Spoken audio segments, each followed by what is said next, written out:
Hello guys, good afternoon to all of you. कैसे हो आप सब? स्वागत है आपका हमारे YouTube channel Avyaan IAS academy.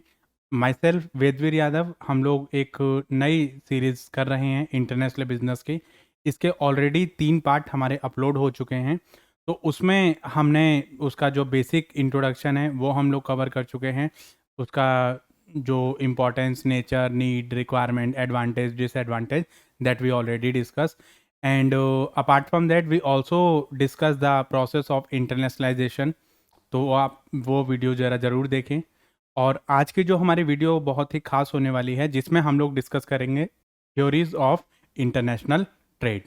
कि मतलब हमारी जो इंटरनेशनल ट्रेड है उसके क्या क्या थ्योरीज हैं। तो इससे पहले जो हमारे पार्ट्स अपलोड हो चुके हैं, आप ज़रा उनको ज़रूर देखिए। और जो लोग हमारे चैनल पे नए हैं वो हमारे चैनल को सब्सक्राइब करें, लाइक करें और फ्रेंड्स के साथ में शेयर करें, ताकि उन लोग को भी इससे रिलेटेड अपडेट्स आपके मिलते रहें।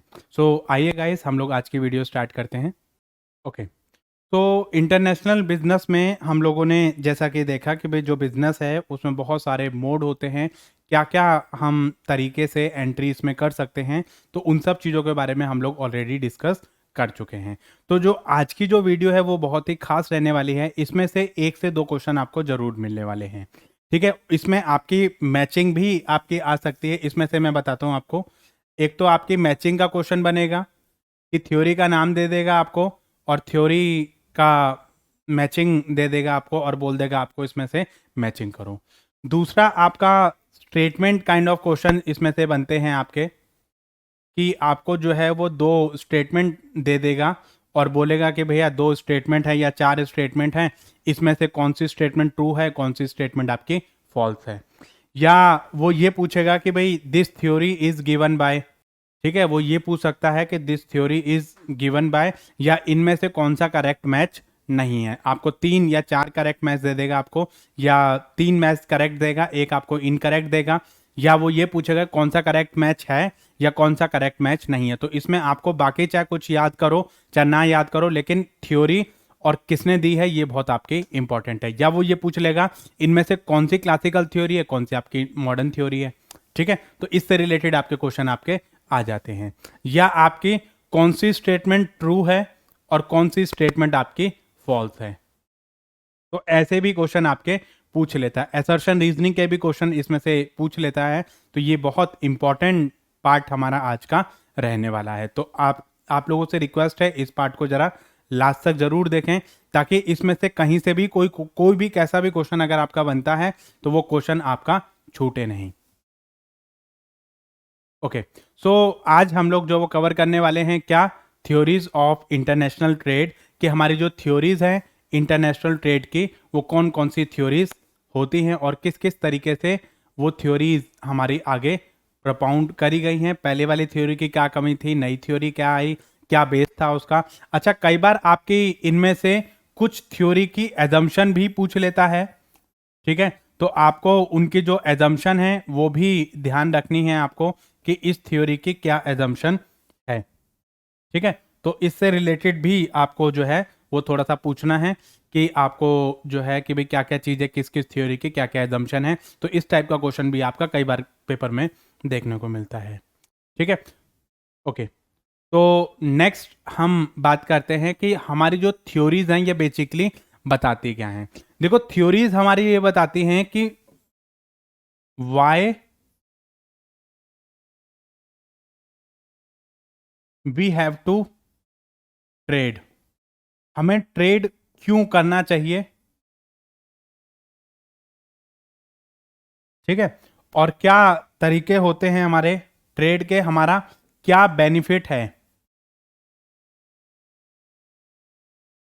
मेरा ट्रेड करने का क्या बेनिफिट है आपके साथ में, मुझे कब और क्यों मुझे ट्रेड करना चाहिए, और किस चीज का, which product I have to export और which product I have to import. कौन से प्रोडक्ट को मुझे इंपोर्ट करना है, कौन से प्रोडक्ट को मुझे एक्सपोर्ट करना है, इसके बारे में मुझे थोड़ा सा इन सब चीज़ों को जो क्वेश्चन देंगे वो हमारी इंटरनेशनल थ्योरीज की चीज़ें बताती है। मतलब जो थ्योरीज है वो इन्हीं चीज़ों का आंसर देती हैं आपका कि हमें कौन सी कंट्री को कब एक्सपोर्ट करना चाहिए, कब इंपोर्ट करना चाहिए, कौन सी चीज़ एक्सपोर्ट करनी चाहिए, कौन सी चीज़ इंपोर्ट करनी चाहिए। तो उन्हीं सब चीज़ों के बारे में ये हमारी थ्योरीज घूमती हैं। तो बेसिक क्रक्स मैंने आपको बताया कि कौन सी थ्योरीज कब कहाँ पर कैसे यूज़ करनी है और कैसे हम जो वो इंटरनेशनल ट्रेड का बेनिफिट उठाएंगे। अगर मैं आपको कोई ट्रेड कर रहा हूं, आपके साथ कोई ट्रेड कर रहा हूं, मैं किसी भी तरीके के इंटरनेशनल रिलेशनशिप में आपके साथ में हूं, मैं कोई सामान आपको एक्सपोर्ट कर रहा हूं या आपसे इंपोर्ट कर रहा हूं, जब तक मुझे 2 पैसे का फायदा नहीं होगा तब तक मैं एक्सपोर्ट या इंपोर्ट क्यों करूंगा? भाई वो चीज़ सस्ते में अवेलेबल है तो मैं पागल हूं जो बाहर से मंगवाऊंगा? नहीं मंगवाऊंगा ना। तो यही चीज़ आपको देखनी है कि अगर मान लो मेरे यहाँ वो चीज़ 10 रुपए की मिल रही है तो मैं पागल हूँ आपके यहाँ 8 रुपए में बेचूंगा? तो कुछ ना कुछ तो मुझे बेनिफिट दिखेगा, तभी मैं आपको जो है कोई सामान मैं आपको दूंगा, एक्सपोर्ट करूंगा या इंपोर्ट करूंगा। तो ये जो थ्योरीज हैं वही चीज एक्सप्लेन कर रही हैं कि कौन सी कंट्री कब एक्सपोर्ट करेगी, कौन सी कंट्री कब आपका इंपोर्ट करेगी। तो उसी से रिलेटेड ये थ्योरीज हमारी इसमें आती हैं। तो international trade become a possible for mutual benefit of the two countries. यहां पर देखो एक अकेली कंट्री कभी भी ट्रेड नहीं कर पाएगी, ठीक है। तो इसमें मतलब इंटरनेशनल ट्रेड के लिए आप जो वो क्या करोगे, 2 कंट्रीज होनी चाहिए और दोनों को म्यूचुअल बेनिफिट होना चाहिए। म्यूचुअल बेनिफिट का मतलब दोनों का बेनिफिट होना चाहिए। अगर मुझे इंपोर्ट करने से कोई फायदा नहीं हो रहा है और आपको एक्सपोर्ट करने से कोई फायदा नहीं हो रहा है, मुझे फायदा हो रहा है लेकिन आपको नहीं हो रहा, तो मैं मतलब ठीक है मैं तो कर लूंगा, मेरा समझ आता है, लेकिन आप क्यों करोगे? ठीक है। ऐसे ही मैं एक्सपोर्ट कर रहा हूं, मुझे फायदा दिख रहा है लेकिन आपको कोई फायदा नहीं दिख रहा, तो आप क्यों करोगे इंपोर्ट? तो ये जो चीजें हैं वो थोड़ा सा आपको देखना पड़ेगा। अगर आप एक कंट्री इंटरनेशनल की बात करो तो वहां पे 2 कंट्री तो आपकी होंगी ही होंगी। सिंगल कंट्री है तो डोमेस्टिक है, वो इंटरनेशनल है ही नहीं आपका। तो वहां पर आपको जो है वो थोड़ा सा ये देखना पड़ेगा अपॉर्चुनिटी कॉस्ट। इसमें थोड़ा सा अपॉर्चुनिटी कॉस्ट जो वो थोड़ा सा आपको देखना पड़ेगा कि अपॉर्चुनिटी कॉस्ट क्या होती है। अपॉर्चुनिटी कॉस्ट का मतलब क्या होता है, ये हम लोग आगे जो थ्योरी आएगी उसमें डिस्कस करेंगे, ठीक है। इंटरनेशनल ट्रेड जो है वो हमारा जब तक हमें कंट्रीज में कुछ बेनिफिट नहीं दिखेगा, जब तक हमें ये नहीं लगेगा कि भाई हमारा कुछ बेनिफिट है, हमें कुछ एडवांटेज मिल रहा है एक्सपोर्ट या इंपोर्ट करने से, तब तक मैं इंटरनेशनल बेनिफिट में नहीं जाऊंगा या इंटरनेशनल बिजनेस में मैं एंटर नहीं करूंगा। मुझे कुछ फायदा दिखेगा तभी मैं उसमें एंटर करूंगा, अदरवाइज मैं उसमें एंट्री नहीं करूंगा, ठीक है। तो यहाँ पर बहुत सारी थ्योरी टाइम टू टाइम हमारी डेवलप हुई हैं। तो उनमें से जो इंपॉर्टेंट थ्योरी हैं आपके एग्जामिनेशन पॉइंट ऑफ व्यू से, वो हम लोग यहाँ पर डिस्कस करने वाले हैं। उसमें से कुछ थ्योरी के मैंने नाम यहाँ पर लिखे हैं आपको, ठीक है। कि theory of mercantilism, this is the most important theory. Theory of absolute cost advantage, comparative cost advantage theory, relative factor endowment theory या एचओ थ्योरी भी बोल देते हैं इसको हम, ठीक है। कंट्री सिमिलैरिटी थ्योरी, ठीक है। तो ये जो चीजें हैं वो हमारे इसमें ये थ्योरी आपके लिए इंपॉर्टेंट है एग्जामिनेशन पॉइंट ऑफ व्यू से। इसमें से अक्सर 1 से 2 क्वेश्चन आपको मिलेंगे ही मिलेंगे। इसमें से मैचिंग आपको जरूर मिलेगी कि मैचिंग आपका या तो वो थ्योरी का नाम पूछेगा या वो आपके मैचिंग पूछेगा। अक्सर वो थ्योरी के नाम मतलब जो है वो मैचिंग पूछता है क्योंकि उसमें कई सारी चीजें कवर करता है। एक थ्योरी का नाम पूछा तो वो उसमें आपका जो एक ही थ्योरी कवर करेगा। इसमें कई बार एक बार ये भी क्वेश्चन पूछा गया था कि सबसे जो पुरानी थ्योरी है इंटरनेशनल ट्रेड की वो कौन सी है। तो सबसे जो पुरानी थ्योरी है वो कौन सी है, theory of international theory of mercantilism, ठीक है। तो ये हमारी जो है यहाँ पर सबसे पुरानी थ्योरी है। तो इसको भी जरा एक कॉपी में नोट डाउन करना है आपको कि सबसे जो ओल्डेस्ट थ्योरी है वो हमारी कौन सी है, थ्योरी ऑफ मर्केंटाइलिज्म, ठीक है। एक ये जो स्लाइड है ये आपको कॉपी करनी है अपनी नोटबुक में। इसमें हम लोग क्या देखेंगे कि भाई हमारी कुछ थ्योरी हमारी क्लासिकल कंट्री थ्योरी हैं, कुछ हमारी मॉडर्न फॉर्म बेस्ड थ्योरी हैं, ठीक है। क्लासिकल कंट्री बेस्ड थ्योरी हमारी है आपकी थ्योरी ऑफ मर्केंटाइलिज्म, एब्सोल्यूट एडवांटेज और आपकी कंपैरेटिव एडवांटेज और हिक्सल ओरेन थ्योरी यानी फैक्टर एंडोमेंट थ्योरी। कई बार ये क्वेश्चन पूछा जाता है factor endowment theory is given bye या एच ओ थ्योरी इज, उसने एचओ ने कौन सी थ्योरी दी थी। तो कई बार इससे रिलेटेड क्वेश्चन आ जाता है। कुछ फॉर्म बेस्ड है कि फॉर्म से रिलेटेड है, ये आपकी कंट्री बेस्ड है, ये आपकी फॉर्म बेस्ड है। अच्छा इसमें भी क्वेश्चन आता है कई बार कि which of the following theory is the modern formed based theory, ठीक है। और which of the following theory is the classical country based theory या classical theory of international trade या modern theory of international trade. तो ये आपको ध्यान रखना है कि ये जितनी भी थ्योरीज हैं ये आपकी फॉर्म्ड बेस्ड है, और ये जितनी भी थ्योरी हैं वो हमारी कंट्री बेस्ड हैं। ठीक है, तो ये दो चीजें आपको ध्यान रखनी है। इसमें आपकी थ्योरी ऑफ मर्केंटाइलिज्म सबसे पुरानी theory, absolute advantage theory, comparative advantage theory, और आपके हिक्सर एंड ऑलिन थ्योरी, इसको हम फैक्टर एंडोमेंट थ्योरी भी कह देते हैं। उसके बाद आपकी country similarity, product life cycle, global strategy rivalry और Porter national competitive advantage. Porter 5 force model वाली जो चीजें हैं वो सेम आपके यहाँ पर भी अप्लाई होंगी। ठीक है, जो पोर्टर 5 फोर्स मॉडल मैंने आपको बताया था बिजनेस एनवायरनमेंट में, तो वहां पर आप बिजनेस एनवायरनमेंट हम लोग ऑलरेडी कवर कर चुके हैं, तो उसकी स्लाइड जरा आप जरूर देखें। ठीक है, तो उसमें मैंने एक मॉडल आपको बताया था पोर्टर 5 फोर्स मॉडल, वो मॉडल सेम आपका सेम ऐसा ही है जैसा हम लोग यहाँ पर यूज करें। उसमें क्या था, वहां पर इंडस्ट्रीज हमारी जो थी वो डोमेस्टिक की थी, लेकिन यहाँ पर जो इंडस्ट्री है वो इंटरनेशनल मार्केट की है। तो ये आपका डिफरेंस है। तो वहां पर आपको जो है मैंने 5 फोर्सेज आपको बताए थे। कौन कौन से 5 फोर्सेज बताए थे? Internal rivalry of the firm, bargaining power of supplier, bargaining power of customer, और आपका जो है थ्रेट्स ऑफ न्यू एंट्रेंट, और आपका थ्रेट्स ऑफ क्लोज सब्स्टिट्यूट। ये 5 फैक्टर्स आपको बताए थे मैंने आपको जब इंडस्ट्री एनालिसिस मैंने आपको बताया था। तो वहां पर आपको कैसे कॉम्पिटिटिव एडवांटेज आपको मिलने वाला है, तो वही चीज जो वो आप लोग यहां पर देखोगे कि उसका जो है वो कब आप एक्सपोर्ट करोगे। इन्हीं चीजों को आप देखने के बाद आप जो वो उसमें एक्सपोर्ट इंपोर्ट का आप डिसीजन लोगे, whether you have to do export or import or not. तो वहां पर आपको जो बेनिफिट, अगर आपको बेनिफिट दिखता है तो आप जो वो एक्सपोर्ट इंपोर्ट करेंगे, अदरवाइज आप एक्सपोर्ट इंपोर्ट नहीं करेंगे। तो most of the time question में arise from the which of the following theory is classical country based theory और which of the following theory is modern firm based theory. ठीक है, तो आपको इसके बारे में जो वो जरूर हर एक थ्योरी को थोड़ा सा इंपॉर्टेंस लेकर पढ़ना है, ताकि आप लोग जो है एग्जामिनेशन पॉइंट ऑफ व्यू से अपनी थ्योरी को एक्सप्लेन कर सकें। ओके, तो यहां पर इन थ्योरीज के बारे में हमने देखा कि theory of mercantilism, theory of absolute advantage और थ्योरी ऑफ कंपैरेटिव एडवांटेज। इसमें एक थ्योरी आपकी और आ जाएगी, factor endowment theory, factor endowment theory, that is given by HO।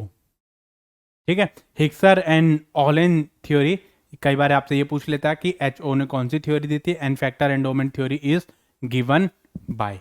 ठीक है, तो कुछ थ्योरी के आपके एजम्पशन हैं, वो एजम्पशन भी आपको पूछनी है कि भाई कौन कौन सी थ्योरी की कौन कौन सी एजम्पशन हैं और किस किस के लिए हम वहां पर यूज करने वाले हैं। राइट, तो ये चीजें आपके यहाँ पर आने वाली हैं। तो सबसे पहले हम थ्योरी पढ़ेंगे। सबसे जो ओल्डेस्ट थ्योरी है कौन सी है? थ्योरी ऑफ मर्केंटाइलिज्म, जैसा कि मैंने अभी आपको पिछली वाली स्लाइड में बताया। तो मर्केंटाइलिज्म जो है सबसे ओल्डेस्ट इंटरनेशनल ट्रेड थ्योरी है, जो कि हमारी फाउंडेशन ऑफ इकोनॉमिक थॉट्स जब हमारे बनने स्टार्ट हुए थे। हमारे एडम स्मिथ ने एक बुक लिखी थी जो मोस्ट इंपॉर्टेंट बुक है आपकी, वेल्थ ऑफ नेशन। वहां पर इन्होंने इसका जिक्र करा है, ठीक है, कि एक जो नेशन है उसकी हमारी वेल्थ क्या होती है और कैसे कैसे वो जो वेल्थ है हम एक कंट्री जो वो अपनी वेल्थ बनाती है। तो देखो ये जब थ्योरी लिखी गई थी, कब लिखी गई थी? 15 टू 18 उसमें जो है 1500 टू 1800, यानी 15 सेंचुरी और 18 सेंचुरी के बीच में ये थ्योरी हमारी आई थी। उस टाइम पे मनी वगैरह इतना प्रचलन में हमारा नहीं था। ठीक है, तो उस टाइम पे हमारा जो गोल्ड और जो सिल्वर जो था, हमारे जो ये जो गोल्ड और ये जो धातु वगैरह हमारी थी, उस टाइम पे इन सब चीजों का मेटल्स वगैरह जो थी वो हमारी ज्यादा यूज करी जाती थी। इन्हीं के जो कॉइन जो थे वो हमारे एज अ स्टैंडर्ड पेमेंट जो वो यूज करे जाते थे। तो वहां पर उस टाइम पे जब ये थ्योरी लिखी गई थी, तो वहां पर इन्होंने बताया कि एक कंट्री की जो वेल्थ होती है वो क्या होती है, वो उसके ऊपर डिपेंड करती है कि उसके पास कितना गोल्ड और सिल्वर का रिजर्व है। ठीक है, वो कितना गोल्ड और सिल्वर को एक्सेप्ट करती है, कितना पेमेंट करती है, तो उससे हमें पता चलेगा कि भाई एक कंट्री की वेल्थ कितनी है। जिस कंट्री के पास जितनी ज्यादा गोल्ड होगा, जितना ज्यादा सिल्वर होगा, उतना ही ज्यादा जो है वो कंट्री उतनी ही ज्यादा वेल्दी कंट्री मानी जाएगी। ठीक है, तो इसने बताया according to this theory the holding of the countries treasure primarily in the form of gold constituted is wealth. मतलब यहां पर जो फोकस जो था वो किस पे था? गोल्ड पे था। मतलब जिस कंट्री के पास जितना गोल्ड रहेगा रिजर्व की फॉर्म में या नॉर्मल फॉर्म में, तो उसको हम क्या मानेंगे? उतना ही हम वेल्दी मानेंगे और उसके अकॉर्डिंगली हम सारा जो वो चीजें करेंगे। This theory specify that country should export more than they import, मतलब एक कंट्री को एक्सपोर्ट ज्यादा चाहिए, क्योंकि अगर वो एक्सपोर्ट करेगी तो उसके पास पेमेंट आएगी, फॉरेन पेमेंट आएगी। अब फॉरेन पेमेंट क्या थी उस टाइम पे? गोल्ड में थी। तो हमें क्या करना पड़ता था? गोल्ड में ही पेमेंट करोगे और गोल्ड में ही पेमेंट आप एक्सेप्ट करोगे, ठीक है। तो वहां पर जो था कंट्री को एक्सपोर्ट ज्यादा करना चाहिए और इंपोर्ट आपको कम करना चाहिए, क्योंकि इंपोर्ट करोगे तो यहां से पेमेंट जाएगी, एक्सपोर्ट करोगे तो बाहर से पेमेंट आएगी। तो वो चीज जो है यहां पर आती है, the receive the value of trade surplus in the form of gold and from this country which can experience the trade deficit. मतलब अगर हमारा कोई ट्रेड डेफिसिट हो जाता है तो उसको गोल्ड के हिसाब से हम क्या कर लेंगे, उसको हम एडजस्ट कर लेंगे, ठीक है। तो वही चीज गवर्नमेंट ने क्या करा, कुछ रिस्ट्रिक्शंस लगाई इंपोर्ट पे ताकि हम इंपोर्ट ना कर पाए, और सब्सिडीज दी एक्सपोर्ट पे ताकि हम जो वो प्रमोट कर सके, और प्रमोट किया सब्सिडीज को।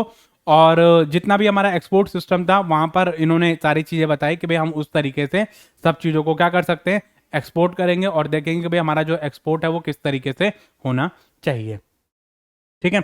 और उस पर हमारे कुछ ट्रेड डेफिसिट वगैरह ये जो हमारे आए, और उस पर ट्रेड सरप्लस जो वगैरह जो आया उसको हम किस तरीके से एक्सपीरियंस किया इन्होंने, ये सारी चीजें इन्होंने यहां पर बताई हैं। तो उस टाइम पे हमारा क्या था कि जो हमारा कॉलोनियल जो सिस्टम था वहां पर भी कई सारी हमारी ऐसी ही रिस्ट्रिक्शंस हमारी लगी हुई थी कि मतलब हम जो है इस कंट्री को एक्सपोर्ट करेंगे, इस कंट्री को इंपोर्ट करेंगे। तो वहां पर हमारा जो था उस तरीके से उस टाइम पे भी हमारी जो रिस्ट्रिक्शन थी वो यहाँ पर फुलफिल होती थी। जैसे colonial power like Britisher use to trade with their colonies like India, ठीक है, श्रीलंका, और वहां पर ही जो वो क्या करते थे, वो अपना सामान बेचते थे, ठीक है। तो वहां पर जो पावर वगैरह जो थी, इकोनॉमिक पावर यहाँ पर जो थी वो उनके हाथ में थी, तो उसके हिसाब से वो लोग अपना डिसीजन लेते थे, ठीक है। By importing of raw material from, मतलब वो इंडिया से रॉ मटेरियल परचेस करते थे और वहां पर उन्होंने बनाया, ठीक है, और वहां से बनाने के बाद यहाँ पर जो वो एक्सपोर्ट कर दिया। तो इंडिया से सस्ते दाम में रॉ मटेरियल खरीदते थे, और जो यहाँ पर जो वो फिनिश गुड जो वो वहां से बनवाते थे और यहाँ पर आके दोबारा से फिनिश गुड बेच देते। तो वो जो चीज यहाँ पर ये सेल आउट करते थे, उसी जो एक्सपोर्ट इंपोर्ट जो वो उस टाइम पे हमारा चलता था। Colonial had the export less value of the goods and import more value of the goods, मतलब इंपोर्ट की जो वैल्यू रहती थी वो ज्यादा रहती थी, एक्सपोर्ट की जो वैल्यू रहती थी वो आपकी कम रहती, क्योंकि अगर एक्सपोर्ट ज्यादा का करेंगे तो उनको फायदा नहीं होता था। तो उनका जो एक्सपोर्ट इंपोर्ट जो उन्होंने करा था वो सिर्फ अपने फायदे के लिए करा था। तो उस टाइम पे मतलब थोड़ा सा यहाँ पर उन चीज़ों का वो था, लेकिन उस टाइम पे भी जो हमारा मोड ऑफ पेमेंट माना जाता था वो गोल्ड के फॉर्म में ही, मतलब आपकी जो पेमेंट है वो यहाँ पर करी जाती थी। दीज कॉलोनीज मतलब जो है आपके मैन्युफैक्चरिंग वगैरह और जो ट्रेड सरप्लस वगैरह का एडवांटेज यहाँ पर इनको मिलता था, ठीक है। तो इस थ्योरी के अकॉर्डिंगली मतलब गोल्ड जो है उसकी प्रेफरेंस हमारी ज़्यादा दी जाती थी, और उसके अकॉर्डिंगली मतलब एक कंट्री को वेल्दी तब माना जाता था जब उसके पास जितना स्टॉक रहेगा, जितना उसका मतलब एडवांटेज उसको रहने वाला है, जितना आपके पास गोल्ड रहेगा उतना ही ज़्यादा वेल्दी मानी जाएगी। आज के टाइम में क्या है, जिसकी जितनी टर्नओवर ज़्यादा रहेगी, हमारी जो बोलते हैं ना कि इतने ट्रिलियन की इकोनॉमी है, मतलब जितना प्रोडक्शन जीडीपी ज़्यादा रहेगी उतने ही ज़्यादा आपकी वेल्दी इकोनॉमी आपकी मानी जाती है।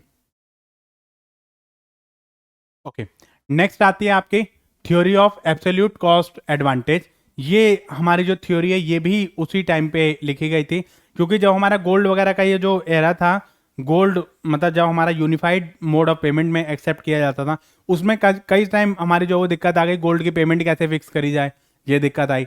इसके साथ साथ हमें ये भी देखा गया कि जिसके पास गोल्ड आ गया वो गोल्ड देने की वो नहीं था। हर कंट्री एक्सपोर्ट करना चाहती है, इंपोर्ट नहीं करना चाहती। एक्सपोर्ट पे तो आप बढ़ावा दे रहे हो, इंपोर्ट पे आप रिस्ट्रिक्शंस लगा रहे हो। तो ये कई सारे मतलब जो है यहाँ पर जो वो दिक्कत इन्होंने देखने को मिली, ठीक है। तो उन्होंने देखा कि भाई हमारी जो चीज़ें हैं उसको हम कैसे कंटिन्यू करेंगे, तो इस चीज़ों पे इन्होंने जो था यहाँ पर दिक्कत आई, ठीक है। फिर नेक्स्ट थ्योरी आई हमारी theory of absolute cost advantage. ये जो थ्योरी है that is given bye Adam Smith. पहले वाली जो थ्योरी है वो भी उन्होंने वेल्थ ऑफ नेशन में ही बताई थी, अपनी बुक थी उसमें इन्होंने इस चीज़ के बारे में जिक्र करा था कि भाई थ्योरी ऑफ मर्केंटलिज्म वहां पर इन्होंने डिस्कस कर ली थी। तो इन्होंने क्या बोला, ये जो हमारा ये क्वेश्चन, ये जो चीज़ है वो बहुत इंपॉर्टेंट है, ये वर्ड, ठीक है। ये जो हमारी थ्योरी है थ्योरी ऑफ कॉस्ट एडवांटेज, इसमें क्या है कि जिस चीज़ में आपको एडवांटेज दिखता है आप उस चीज़ को जो आप एक्सपोर्ट करेंगे, जिस चीज़ में आपको घाटा दिख रहा है उस चीज़ को आप क्या करेंगे, इंपोर्ट कर लेंगे। मतलब जिसमें आपको कॉस्ट का एडवांटेज दिख रहा है, ठीक है, मतलब जिसमें आपकी कॉस्ट कम आ रही है उसको आप क्या करेंगे, एक्सपोर्ट करेंगे। जिसमें कॉस्ट आपकी ज्यादा आ रही है ठीक है, उसको आप क्या करेंगे, इंपोर्ट कर लेंगे। इसके साथ साथ मतलब स्पेशलाइजेशन का भी आपको ध्यान देना है। जिन चीजों में आप स्पेशलाइजेशन हो, स्पेशलाइज्ड हो, उन चीजों को आप क्या करोगे, एक्सपोर्ट करोगे। जिसमें आपका कम स्पेशलाइजेशन है उसको आप क्या करोगे, इंपोर्ट कर लोगे। तो यही ये थ्योरी हमारी बताती है कि इस थ्योरी में इसने क्या बताया कि the principle is this principle is international scenario help the country to specialise in the production of those goods in which they have the cost advantage over the other country. मतलब अगर आप किसी एक सामान को दूसरी कंट्री बना रही है 10 रुपए में, आप बना रहे हो उसको 8 रुपए में, तो आपको इस सामान को बनाने में फायदा है जिसमें आपको कॉस्ट एडवांटेज मिल रहा है। क्योंकि बाकी कंट्री बना रही है 10 रुपए में, आप बना रहे हो 8 रुपए में, तो आप उसकी प्रोडक्शन बढ़ाओ और उसको एक्सपोर्ट कर दो। उससे जो आपको एडवांटेज मिलेगा, जो सामान आप बाकी जो सामान चाहिए वो आप इंपोर्ट कर लो। जिसमें आपकी कॉस्ट ज्यादा आ रही है उसको आप इंपोर्ट कर लो। फॉर एग्जाम्पल, एक कंट्री को चेयर चाहिए और टेबल चाहिए,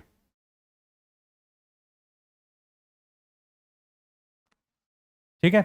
चेयर बना रही है वो 8 रुपए में और टेबल बना रही है वो 20 रुपए में।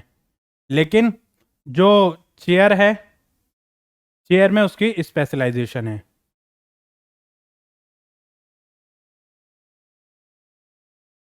ठीक है। तो वो क्या करे, चेयर को जो है चेयर की प्रोडक्शन बढ़ा दे। जो रिसोर्सेज वो टेबल पे लगा रही थी, टेबल से हटा के वो चेयर पे लगा दे, तो उसमें उसकी जो क्वांटिटी है वो बढ़ा देगी। क्वांटिटी घटा देगी तो उसमें उसको एडवांटेज मिल जाएगा। तो इसमें आपकी जब प्रोडक्शन आप बढ़ा देते हो तो इससे आपको एडवांटेज मिलने वाला है, क्योंकि इसमें आपकी स्पेशलाइजेशन भी है और आपकी जो कॉस्ट है वो भी आपकी कम आ रही है। तो जब आप इसको आप बढ़ाएंगे, इसमें आप स्पेशलाइज्ड हो, तो चेयर को आप क्या करोगे, एक्सपोर्ट कर दोगे, और टेबल को आप क्या करोगे, इंपोर्ट कर लोगे। क्योंकि इसमें रिसोर्सेज वेस्ट करने से अच्छा है, ऑब्वियस ही बात है कि मतलब जो चीजें आपको नहीं आती हैं, जिस चीज में आपकी कॉस्ट ज्यादा आ रही है, तो उसको आप क्या करो, इंपोर्ट कर लो। जिन चीजों में आपकी कॉस्ट कम है उसको आप एक्सपोर्ट कर दो, जिसमें आपकी स्पेशलाइजेशन है। तो यहां पर जो मेन फोकस है वो किस चीज पे है, डिवीजन ऑफ लेबर पे है, कि मतलब आपकी जो लेबर है वो कैसे काम करती है, ठीक है, और कितना आप स्पेशलाइज्ड तरीके से आप काम को कर पाते हैं। तो ये चीजें यहां पर इन्होंने बताई। According to Adam Smith, every country should specialise in the producing those product which can produce is the less cost the other country. मतलब अगर अदर कंट्रीज से ज्यादा अगर आप लेस कॉस्ट पे उस सामान को बना सकते हैं, if you are specialised in that particular field, तो उस सामान को आपको एक्सपोर्ट कर देना चाहिए, उसकी प्रोडक्शन आपको बढ़ा देनी चाहिए और एक्सेस प्रोडक्शन करके आपको जो वो उस सामान को एक्सपोर्ट कर देना चाहिए, ठीक है।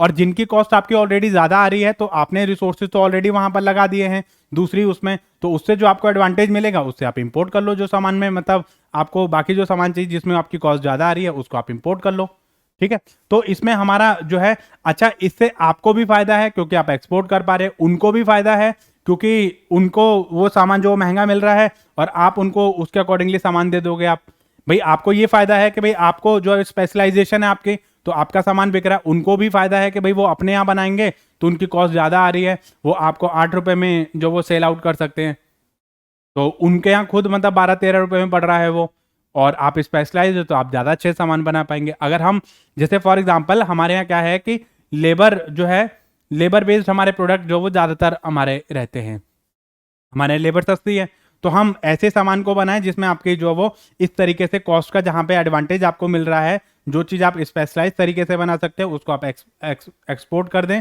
और जिन चीज़ों में मान लो आपका जो चीज़ में हमारी कॉस्ट ज़्यादा आ रही है उसको आप क्या कर लें, इंपोर्ट कर लें, तभी आपको एडवांटेज मिलेगा। मतलब जहाँ पे आपको कॉस्ट का एडवांटेज मिल रहा है उस चीज़ में आपको जो थोड़ा सा ध्यान रखना है, उस चीज़ को आप एक्सपोर्ट करेंगे, बाकी चीज़ों को आप क्या कर लेंगे, इंपोर्ट कर लेंगे।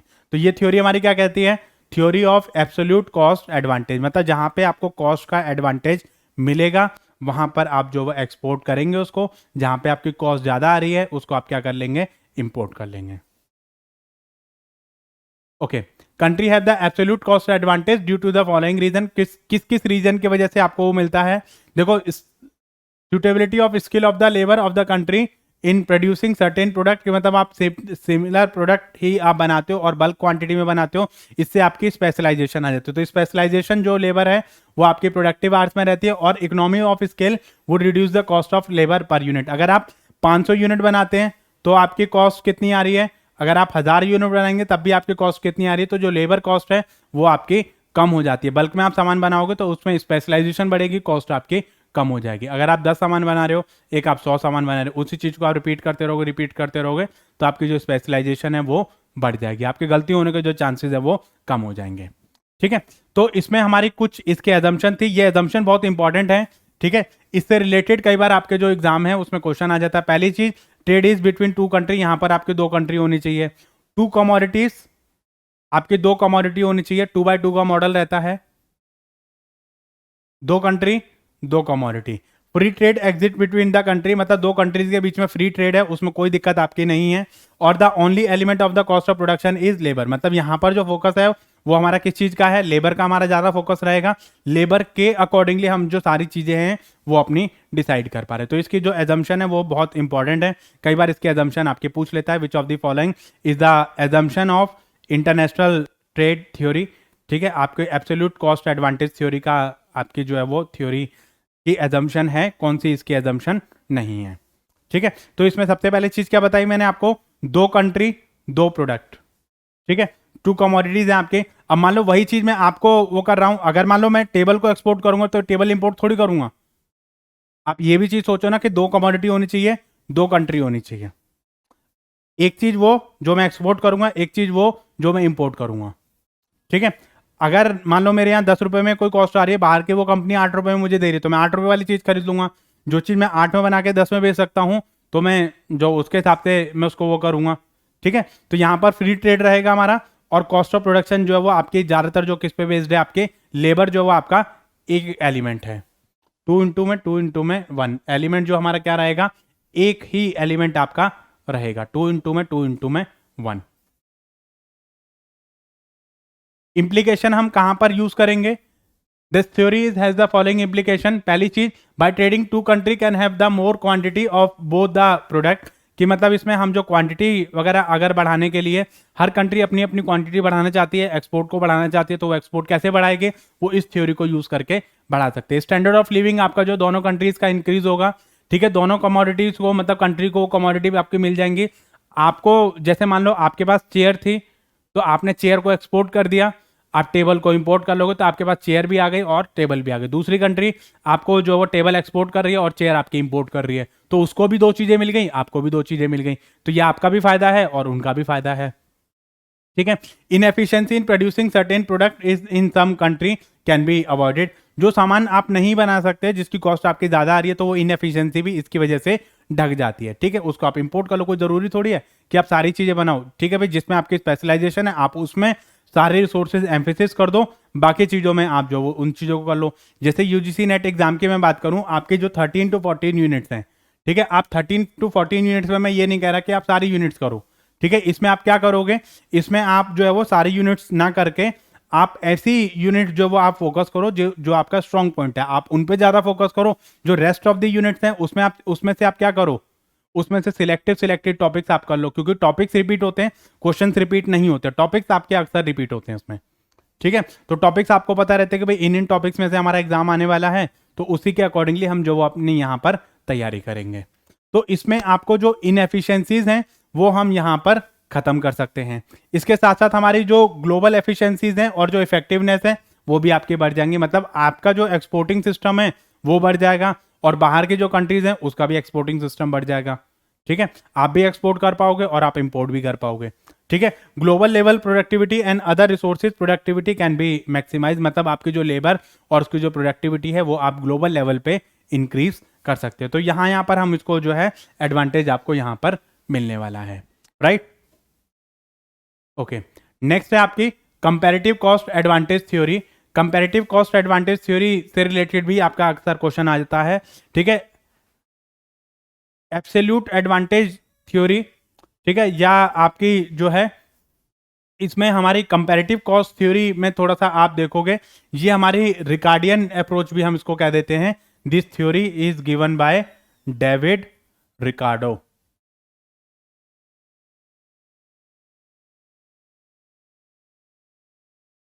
एब्सोल्यूट कॉस्ट एडवांटेज थ्योरी अगर वो पूछेगा तो इसमें आपको एडम स्मिथ का नाम देना है, अगर वो कंपैरेटिव कॉस्ट एडवांटेज थ्योरी देगा तो वो आपको क्या करना है, डेविड रिकार्डो वो करना है।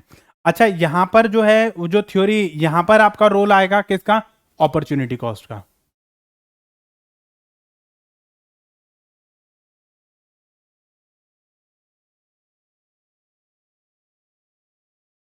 देखिए, अपॉर्चुनिटी कॉस्ट का मतलब क्या होता है, cost of next best alternative. Cost of best next alternative का मतलब क्या होता है, मान लो मेरे पास दो ऑप्शन थे, ठीक है, एक ऑप्शन वन, एक ऑप्शन टू। वन ऑप्शन था कि मेरे पास 3 घंटे हैं, आप इस एग्जाम्पल को थोड़ा सा ध्यान से सुनना, मेरे पास 3 घंटे हैं और मेरी एक फेवरेट मूवी आ रही है और मुझे ये पता है कि मेरा कल एग्जाम है। तो मेरे पास दो ऑप्शन है, या तो मैं पढ़ाई कर लूँ, और दूसरा ऑप्शन मेरे पास क्या है कि मैं ये अपनी जो फेवरेट मूवी है या जो आईपीएल है मेरा, उसको मैं देख लूँ। दोनों में से मैं एक ही काम कर सकता हूँ। एक ऑप्शन है मेरे पास मूवी और दूसरा ऑप्शन है स्टडी।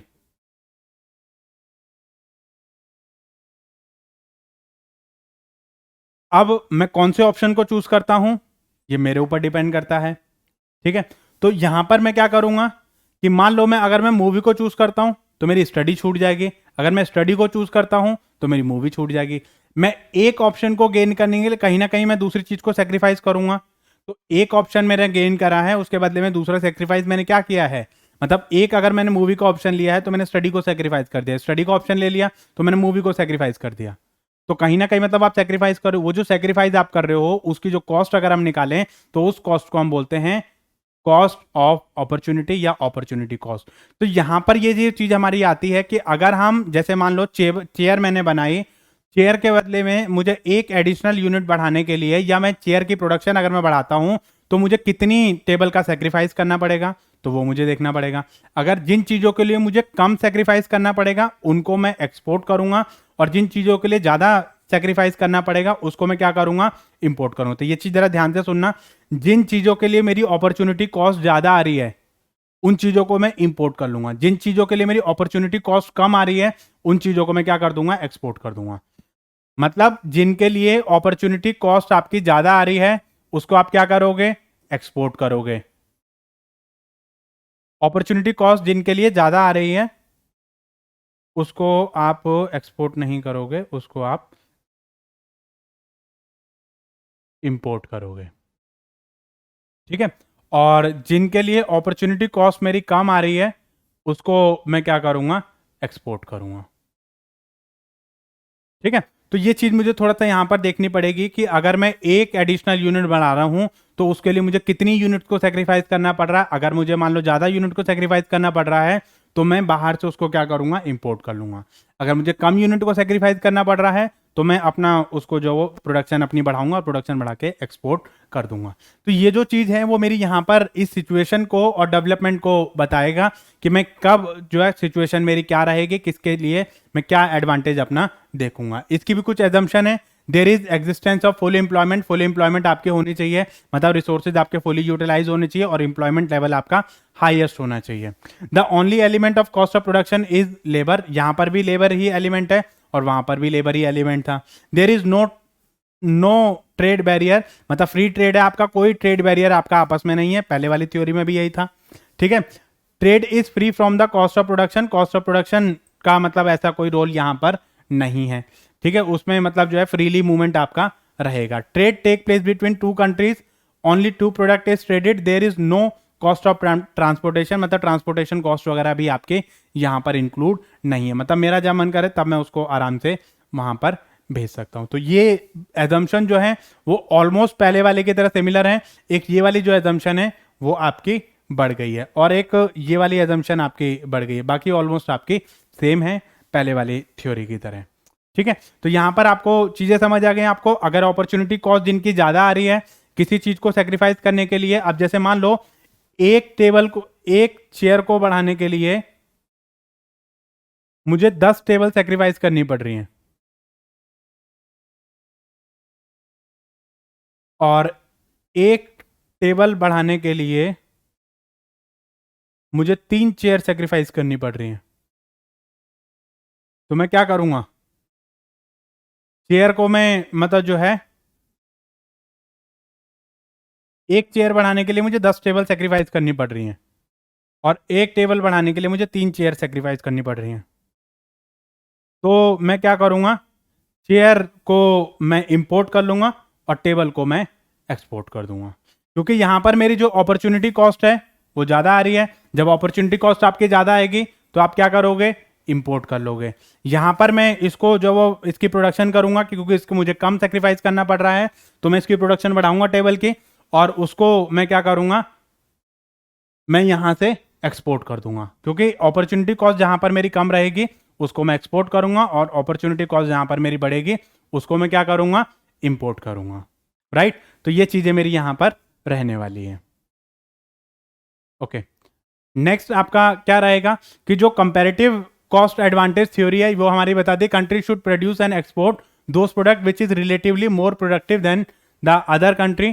ठीक है, तो वही चीज़ें मैंने यहाँ पर आपको बताई है कि जिसमें आपको opportunity incorporate of the concept of opportunity cost comparative cost advantage theory advocate that Japan should export audio tape recorder to the India and India should export the pen to the Japan। क्योंकि pen जो है वो आपके जो है वो labour based आपके हैं, हम पेन में ज़्यादा वो कर सकते हैं, तो हमें जो इंडिया को क्या करना चाहिए, पेन जो वो एक्सपोर्ट करने चाहिए। क्योंकि अगर हम टेप रिकॉर्डर बनाएंगे तो उसमें हमारी ज़्यादा अपॉर्चुनिटी कॉस्ट आएगी, हमें ज़्यादा पेन सेक्रीफाइस करने पड़ेंगे। और सेम चीज़ सेम कंडीशन आपकी जो वो उसके साथ में है, अगर वो पेन बनाने बैठेंगे तो उनकी कॉस्ट ज़्यादा आएगी, रेदर देन कि वो टेक्नोलॉजी बेस्ड है, टेप रिकॉर्डर को वो जल्दी बना सकते हैं। ठीक है, तो उसमें मतलब जो है आपको जो ये टेप रिकॉर्डर जो है वो इंडिया को, जापान जो है वो इंडिया को एक्सपोर्ट कर देगा और इंडिया उसको इंपोर्ट कर लेगी। ठीक है, और हम जो है वो क्या कर देंगे, उसको पेन एक्सपोर्ट कर देंगे और जो टेप रिकॉर्डर है वो इंपोर्ट कर लेंगे। ठीक है, क्योंकि पेन में हमारी जो अपॉर्चुनिटी कॉस्ट है वो कम आएगी, टेप रिकॉर्डर में हमारी जो अपॉर्चुनिटी कॉस्ट है वो ज़्यादा आएगी। अगर हम मतलब टेप रिकॉर्डर बनाने बैठेंगे तो हमें ज़्यादा पेन सेक्रीफाइस करने पड़ेंगे, ज़्यादा रिसोर्सेज हम सेक्रीफाइस करने पड़ेंगे। ठीक है, तो यहाँ पर efficient allocation of global resources के बारे में हम बात करेंगे कि हमारे जो रिसोर्सेज हैं उसको हम कैसे एफिशिएंटली यूटिलाइज करते हैं, इसका हमें थोड़ा सा देखना पड़ेगा। हम ग्लोबल प्रोडक्शन जो है वो आपकी कम कॉस्ट पे ग्लोबल प्रोडक्शन को हम बढ़ाएंगे, और इसके साथ साथ प्रोडक्ट प्राइस बिटवीन मोर और less equal among world market, मतलब ज़्यादा हम जो वो मार्केट को टैप करने के लिए बहुत ज़्यादा प्राइस नहीं रखेंगे और बहुत कम प्राइस भी नहीं रखेंगे। इसके साथ साथ हमारा जो डिमांड वगैरह जो है उसको हम ऑप्टिमाइज करेंगे, और उसके साथ साथ हम देखेंगे कि हम जो वो किस तरीके से अपने प्रोडक्ट को एक्सपोर्ट और इंपोर्ट कर पा रहे हैं। इसके साथ साथ two country to specialise in those product which they relatively do और बेटर और एक्सपोर्ट देम, मतलब इसमें जिसमें वो स्पेशलाइज्ड हैं उनको वो एक्सपर्ट करें, बाकी चीज़ों को क्या कर लें, इंपोर्ट कर लें। बेटर कंट्री की अपॉर्चुनिटी मिलेगी आपके पास कि कौन से सामान को आप रिलेटिवली अच्छे तरीके से आप प्रोड्यूस कर पा रहे हैं और कौन से सामान को आप बेटर वे में आप उनको सामान को बना पा रहे हैं। ओके, तो नेक्स्ट आता है आपका फैक्टर एंडोमेंट थ्योरी या हिक्सर एलिन थ्योरी। तो यहाँ पर इन्होंने जो है दो तरीके से फैक्टर्स को डिवाइड किया है। हमारे फैक्टर ऑफ प्रोडक्शन होते हैं हमारे, जैसे हम कोई सामान बनाते हैं तो सामान बनाने के लिए हमारे फैक्टर प्रोडक्शन करेंगे। फैक्टर प्रोडक्शन में हमारा क्या क्या आएगा, जैसे लैंड है, लेबर है, और हमारा जो नेचुरल रिसोर्सेज है, क्लाइमेट है, कैपिटल है, एंटरप्रेन्योरशिप है, ये सारे हमारे रिसोर्सेज लगते हैं। अब इसमें से कुछ रिसोर्सेज ऐसे होते हैं जो बहुत ज़्यादा रेयर होते हैं, और कुछ रिसोर्सेज ऐसे होते हैं जो हमारे अवेलेबल होते हैं, उसमें हमें कोई दिक्कत नहीं है। तो जिनमें हमारे रेयर रिसोर्सेज यूज हो रहे हैं, एक तो वो रिसोर्सेज स्केयर हैं, कम क्वांटिटी में है, उनका यूज हो रहा है, उनको आप क्या करोगे, इंपोर्ट करोगे। मतलब जिस सामान में आपके रेयर रिसोर्सेज यूज हो रहे हैं, एक तो वो पहले ही कम क्वांटिटी में, अगर उनको भी हम यूज कर लेंगे तो हम खाएंगे क्या, राइट। तो उसमें फिर हम जो वो उस सामान को आप क्या कर लो, इंपोर्ट कर लो। जिसमें हमारे अबंडेंट रिसोर्सेज, मतलब जो आपके नॉर्मल रिसोर्सेज आपके यूज हो रहे हैं, जो आपके वाइडली अवेलेबल रिसोर्सेज हैं, वाइडली अवेलेबल रिसोर्सेज हैं आपके पास, ऑलरेडी बहुत सारी क्वांटिटी में अवेलेबल हैं, उनको अगर आप यूज कर रहे हो तो उसमें कोई दिक्कत नहीं है, ऐसे सामान को आप एक्सपोर्ट कर दो। अब जैसे मान लो फॉर एग्जांपल, अगर हम ऑयल वगैरह उसको रिफाइन करने बैठे तो हमारी कॉस्ट बहुत ज़्यादा आएगी, क्योंकि वो चीज़ हमारे यहाँ ऑलरेडी बहुत रेयर है। तो ऐसे में हम क्या करेंगे, उसको हम इंपोर्ट कर लेंगे। क्योंकि वो चीज़ हमारे यहाँ है ही नहीं, उसकी कॉस्ट हमारी बहुत ज़्यादा आएगी और उसमें हमारे बहुत जो रेयर रिसोर्सेज हैं वो आपके यूज हो जाएंगे। अब जैसे हम फॉरेन कंट्रीज की बात करें, फॉरेन कंट्रीज में जैसे हम दुबई वगैरह की बात करें, ईरान की बात करें, कुवैत की बात करें, ठीक है, तो वहां पर क्या है कि ऑयल वगैरह हमारा जो बहुत लार्ज क्वांटिटी में अवेलेबल रहता है, तो उनके यहाँ क्या है, जैसे हमारे यहाँ पानी है, उनके यहाँ तेल के कुएं हैं, तो उसमें उनके लिए क्या है कि वो क्या करेंगे, वो उसको एक्सपोर्ट कर देंगे। पानी उनके यहाँ महंगा है, जैसे हमारे तेल की कंडीशन है, उनके यहाँ पानी की कंडीशन है, ठीक है। तो ऐसे ही मतलब जो चीजें हैं वो हमारे जो वाइडली अवेलेबल रिसोर्सेज को यूज कर रहा है, तो आप उसको क्या कर दोगे, एक्सपोर्ट करोगे। अगर कोई प्रोडक्शन मतलब कोई प्रोडक्ट ऐसा है जो हमारे स्केयर रिसोर्सेज को यूज कर रहा है, तो उसको हम नहीं लेंगे, उसके लिए हम क्या करेंगे, उसको हम इंपोर्ट कर लेंगे, ठीक है। तो observation is made on the two economist the factor endowment theory. इसमें हमारा जो है, जैसे इसने एग्जांपल दिया, USA is rich in capital, ठीक है, India is rich in labour, मतलब हर एक उसका एक वो रहता है कि हर एक के पास अपने अपने रिसोर्सेज का एडवांटेज रहता है। इंडिया में लेबर आपकी रिच है, यूएसए में कैपिटल है, सऊदी अरेबिया जो है वो ऑयल रिसोर्सेज है। तो इनमें अगर इन रिसोर्सेज को यूज करें, हम लेबर को यूज करके चीजों को जो एक्सपोर्ट कर देंगे, हमारे कैपिटल नहीं है, अगर कोई चीज कैपिटल ज्यादा लग रही है तो हम उसको जो क्या करेंगे, नहीं बनाएंगे, उसको हम इंपोर्ट कर लेंगे, क्योंकि एक तो कैपिटल हमारे यहाँ है ही नहीं, जो है वो हम इसमें लगा देंगे तो हम करेंगे क्या, तो उसको हम क्या करेंगे, इंपोर्ट कर लेंगे। सऊदी अरेबिया में क्या है, ऑयल के वहां पे नेचुरल रिसोर्सेज हमारा ज्यादा है, तो वहां पे वो क्या करेंगे, ऑयल वाली चीजों को वो एक्सपोर्ट कर देंगे, बाकी चीजों को वो इंपोर्ट कर लेंगे, ठीक है। तो ये चीजें यहां पर इसमें आएंगी। यूएसए में क्या है, कैपिटल ज्यादा है, तो वो कैपिटल प्रोवाइड करने का काम करेगा, ठीक है, वो बाकी चीजों को क्या करेगा, इंपोर्ट कर लेगा। तो ऐसे ही मतलब इसमें जो if labour is available in abundant, मतलब वाइडली मतलब abundant in the relation to the land and capital, तो हम जो वो ऐसी कंट्री में प्राइस वगैरह उसके हिसाब से ही सेट करेंगे, और एक्सपोर्ट इंपोर्ट का जो प्रोसेस रहेगा वो हमारा सेम इसी के तरीके से रहने वाला है, राइट। तो country have the comparative advantage on the factor endowment theory in terms of the price of the factor, क्योंकि प्राइस का भी फर्क पड़ेगा। जहां पे लेबर अबंडेंट है आपकी, तो वहां पे प्राइस आपका कम रहेगा, कैपिटल अबंडेंट है तो वहां पे प्राइस कम रहेगा, तो उसमें फिर आप जो दूसरी बाकी चीजों को आप एक्सपोर्ट कर दो, ठीक है। जो चीज आपके यहाँ स्केयर मतलब रेयर है आपके यहाँ, तो उसके यहाँ आपका जो प्राइस है वो अलग रहेगा, ठीक है, तो उसको आप क्या कर लो, इंपोर्ट कर लो। तो ऐसा प्रोडक्ट जिनमें आपके रेयर रिसोर्सेज यूज हो रहे हैं, स्केयर रिसोर्सेज यूज हो रहे हैं, ऐसे सामान को आप इंपोर्ट कर लेंगे, और जिसमें आपके अबंडेंट रिसोर्सेज यूज हो रहे हैं, ऐसे में आप क्या कर दोगे, उसको एक्सपोर्ट कर दोगे, ठीक है। तो यही चीज हमारी इसमें आई है, country participating in the international trade by exporting those product which they can produce at the lower cost consequences abundance of the product and the, बाकी चीजों को हम क्या करेंगे, प्रोडक्ट कर देंगे, ठीक है। जो बाकी की जो प्रोडक्शन जो है वो उन चीजों को आप क्या कर लोगे, इंपोर्ट कर लोगे, ओके। इसमें एक चीज आती है आपकी लियोन्टिफ पैराडॉक्स।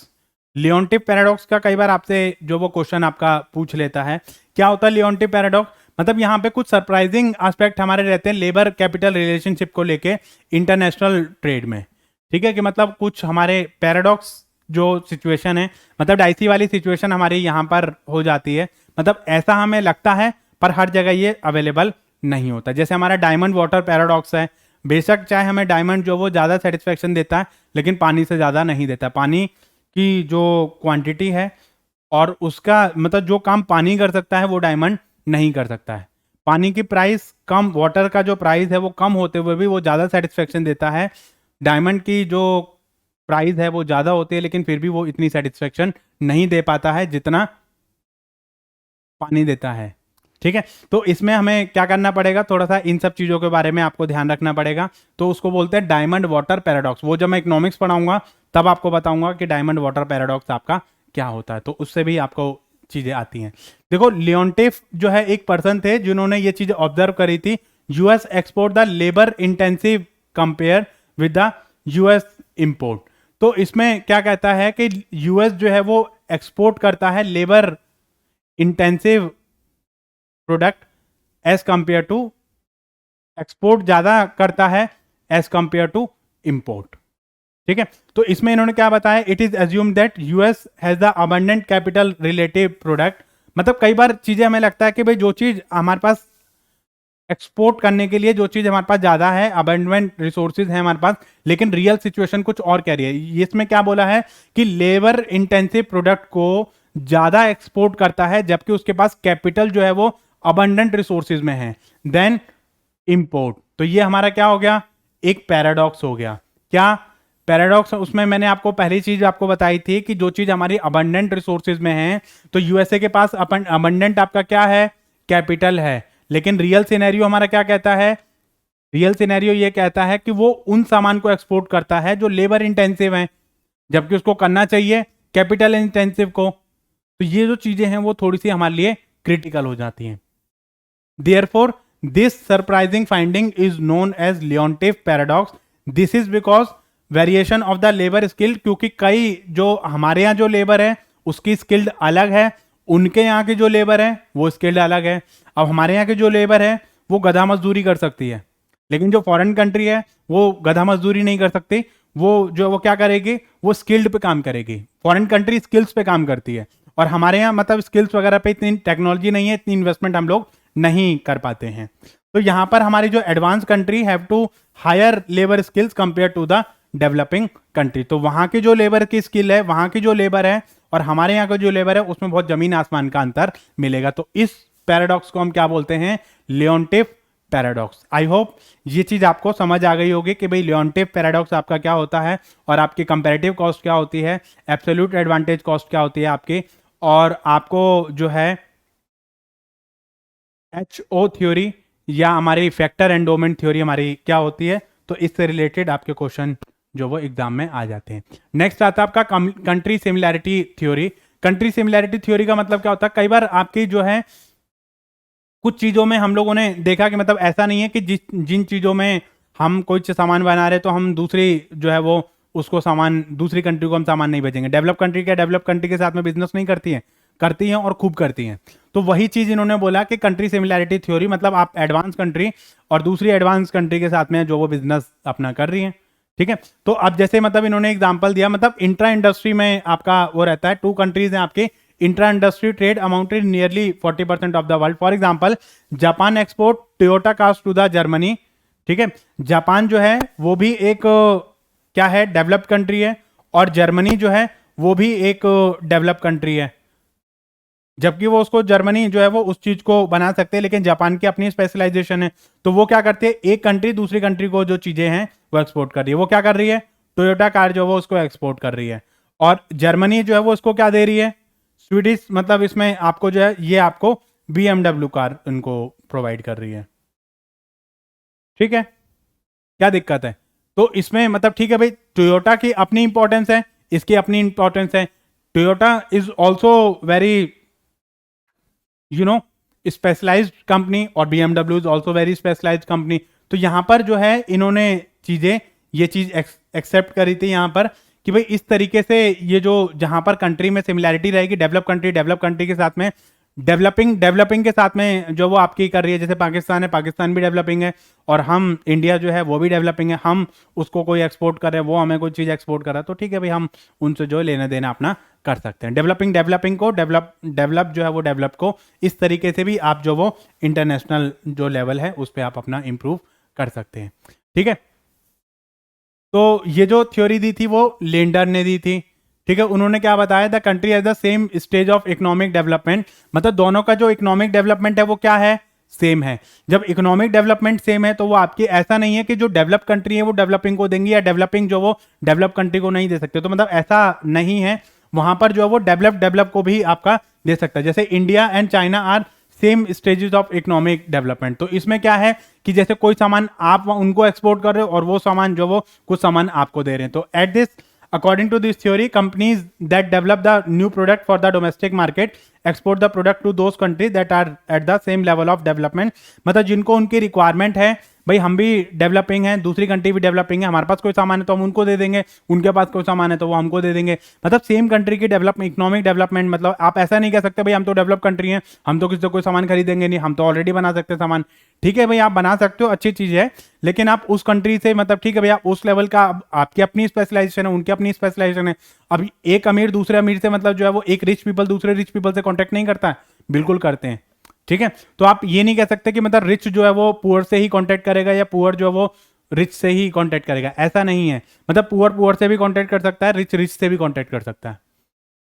तो यहां पर ये चीजें इसमें आ जाती हैं।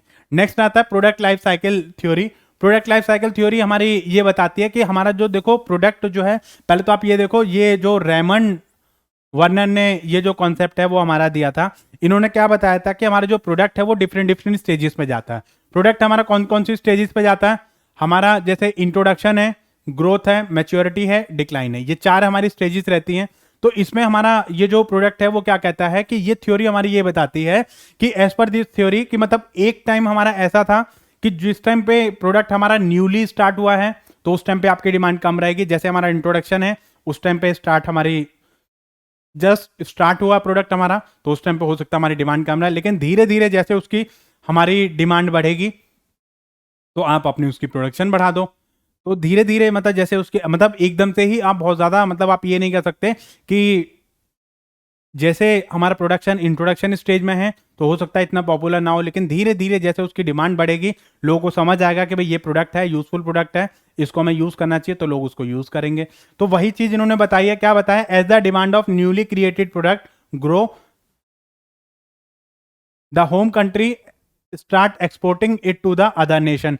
जैसे जैसे आपकी जो डिमांड है वो आपकी बढ़ती है। अब जैसे कंप्यूटर्स की बात करें तो 1970s में मतलब आपके कंप्यूटर्स हमारे आए थे, ठीक है। तो उस टाइम पे कंप्यूटर की डिमांड इतनी ज्यादा नहीं थी, लेकिन धीरे धीरे जैसे हमें डिमांड समझ आई तो उसकी जो मैन्युफैक्चरिंग है वो बढ़ी, और मैन्युफैक्चरिंग बढ़ने के बाद धीरे धीरे ग्लोबलाइजेशन आया, और ग्लोबलाइजेशन से सारी इकोनॉमी एक दूसरे के साथ में अटैच हो गई। जैसे इकोनॉमी अटैच हुई तो हमें इंटरनेट की जरूरत पड़ी, हमें सिस्टम की जरूरत पड़ी, तो सिस्टम की रिक्वायरमेंट बढ़ी। जब सिस्टम की रिक्वायरमेंट बढ़ी, धीरे धीरे आपने जो प्रोडक्शन अपनी बढ़ा दी। जब प्रोडक्शन आपने बढ़ा दी तो उससे आपका जो प्रोडक्ट है वो इंट्रोडक्शन से किस में आ गया? ग्रोथ में आ गया। ग्रोथ से किस में आ गया? मैच्योरिटी में आ गया। अब मैच्योरिटी से मतलब जो है पीसी से मतलब आज की डेट में आपकी जो चीजें हैं, कोई नया एडवांस वर्जन आ जाएगा तो आप किस पे आ जाओगे? डिक्लाइनिंग स्टेज में आ जाओगे। तो हो सकता है कि जैसे मतलब आपके खिंचे खिंचे वाले जो कैमरास थे, मतलब आपके कोडक वाले जो कैमरास थे, उनकी आपकी आज की डेट में डिमांड नहीं है, लेकिन एक टाइम पे बहुत ज्यादा डिमांड थी उसकी। तो प्रोडक्ट जैसे जैसे मतलब आपका बढ़ता है, जैसे जैसे डिमांड उसकी बढ़ती है, तो उसके हिसाब से प्रोडक्ट की जो प्रोडक्शन है वो भी आपकी बढ़ती है, और आप उन नेशन को भी प्रोडक्ट प्रोवाइड करोगे जिनके पास वो सामान नहीं है। तो वो जो चीज है वो हमारी यहाँ पर आ जाती है। तो that's all for the day guys, and thanks for watching us.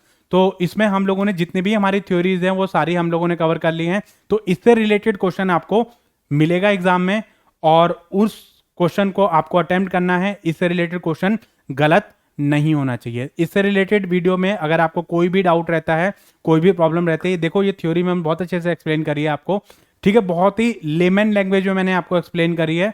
तो आई होप इसमें आपको कोई दिक्कत नहीं आनी चाहिए, और उससे रिलेटेड भी फिर भी आपको कोई दिक्कत आती है तो वो आप लोग हमारे साथ में चैनल में हमारे साथ जुड़ें, हमारी वीडियोस को लाइक करें, शेयर करें, सब्सक्राइब करें, ताकि इससे रिलेटेड नोटिफिकेशन आपको जो वो मिलते रहेंगे। हमारे जो भी वीडियोस आपके आते रहेंगे उससे रिलेटेड नोटिफिकेशन आपको मिलता रहेगा। तो आपको वीडियोस कैसी लगी ये जरा कमेंट सेक्शन में हमें बताइए, और जल्द ही हम मिलेंगे आपको नेक्स्ट पार्ट के साथ में। उस नेक्स्ट पार्ट में हम लोग डिस्कस करेंगे आपका एफडीआई, पहला टॉपिक। दूसरा हमारा trade barrier, this is very important topic. And next is your regional economic integration, this is also very important topic। तो नेक्स्ट क्लास में हम लोग इन टॉपिक्स के साथ में मिलते हैं। तो तब तक आप लोग हमारी वीडियोस को देखते रहिए, लाइक करते रहिए और पढ़ाई करते रहिए, और इन टॉपिक्स को जरा नेक्स्ट क्लास में थोड़ा सा पढ़ के आइए, ताकि आप लोग के जो कॉन्सेप्ट और जो डाउट्स हैं वो हम लोग क्लियर कर सकें। और जब आप कॉन्सेप्ट को पढ़ के आएंगे तो उनमें थोड़ा सा आपका जो डाउट्स हैं वो आपके क्लियर हो पाएंगे, और आप देख पाएंगे कि आपके जो कॉन्सेप्ट हैं वो क्लियर हो रहे हैं। जब आपके कॉन्सेप्ट क्लियर होंगे तो आप एमसीक्यू ज़्यादा प्रैक्टिस कर पाएंगे। So thank you guys.